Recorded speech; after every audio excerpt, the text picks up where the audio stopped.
Welcome back. અમદાવાદમાં ભગવાન જગન્નાથની 149મી રથયાત્રા પૂર્વે તડામાર તૈયારીઓ ચાલી રહી છે. ભગવાન જગન્નાથજીના રથને મંદિરમાં પ્રાંગણમાં લાવવામાં આવ્યું. ભક્તોને ભગવાન જગન્નાથજીને સોના વેશમાં દર્શન આપ્યા છે.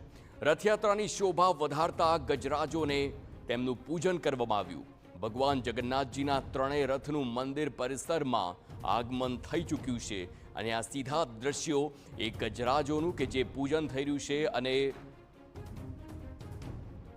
પૂર્વ નાયબ મુખ્યમંત્રી નીતિન પટેલ પણ આ પૂજન દરમિયાન હાજર રહ્યા હોય. આ શાહી સવારી ગજરાજની આપ જુઓ કે પૂજન કરવામાં આવે છે.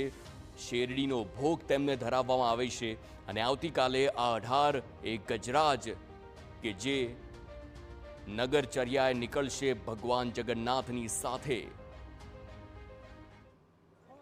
નગરના નાથ નગરચર્યાએ નીકળવાના છે ત્યારે સૌ કોઈ રાહ જોઈ રહ્યા છે કે આખરે ક્યારે નગરના નાથ નગરચર્યાએ નીકળે. 149મી રથયાત્રા છે ત્યારે રંગે ચંગે તમામ ઉજવણી કરવા માટેની તૈયારીઓ આખરી ઓપ આપવામાં આવી રહ્યો છે. જે રથ છે તે તમામ રથ મંદિર પરિસરમાં લાવી દેવામાં આવ્યા છે. આવતીકાલે વહેલી સવારે મંગળા આરતી બાદ ભગવાન રથ પર સવાર થઈ પહિંદ વિધિ બાદ નગરચર્યાએ નીકળશે.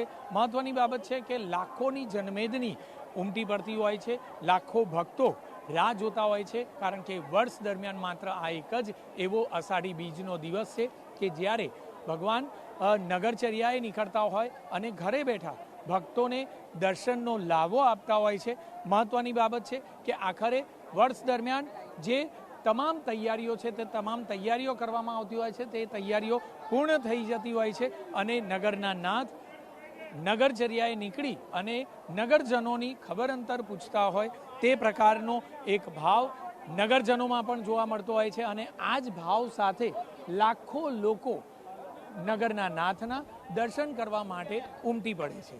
કેમેરામેન દીપક સેન સાથે જિગ્નેશ પટેલ, TV9 અમદાવાદ.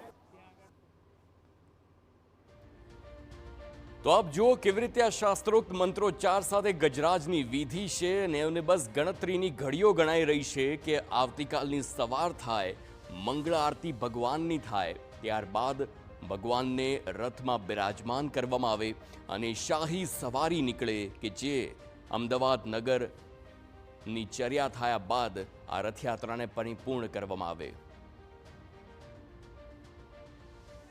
ભગવાન જગન્નાથજીની રથયાત્રા નીકળે તે પહેલા ગજ પૂજન કરવામાં આવતું હોય છે. એટલે કે હાથી તમામ જે હાથી જે હોય છે તેમનું પૂજન વિધિ કરવામાં આવતી હોય છે અને આ પૂજન વિધિ કર્યા બાદ જાણે કે ગજરાજો જ રથયાત્રાની કપ્તાની લેતા હોય છે અને એટલા માટે જ ગજ પૂજન કરાતું હોય છે. મેયર આપણી સાથે છે. ગજ પૂજનનું કયા પ્રકારનું મહત્વ છે અને આપને આ વખતે મેયર તરીકે તક સાંપડી છે? ગજરાજની પૂજન યાત્રાની શરૂઆતની સૌથી આગળ રહેનાર ગણપતિ વિઘ્નહર્તા હોય છે અને સૌ ગજરાજ સાથે મળી આખા નગરની યાત્રા કરતા હોય છે અને એની પાછળ ભગવાન હોય છે.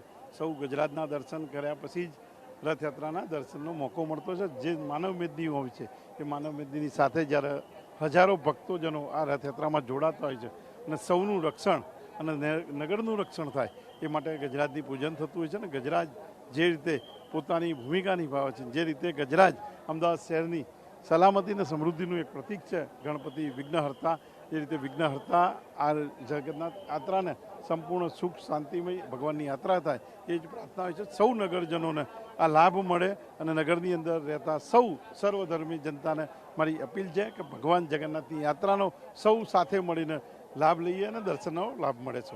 મોટી સંખ્યામાં જ્યારે લાખો લોકો દર્શનનો લાભો લેતા હોય, ગજ પૂજન કરવામાં આવ્યું છે. ગજ પૂજન બાદ જોઈએ તો તમામ હાથીને અલગ અલગ પ્રકારે સજાવવામાં આવ્યા છે અને આ જ હાથીનું પૂજન કર્યા બાદ લોકો તેમને પોતાની યથાશક્તિ ભોજન આપતા હોય છે, ગજ પૂજન કરતા હોય છે, પૂજન અર્ચન કરતા હોય છે.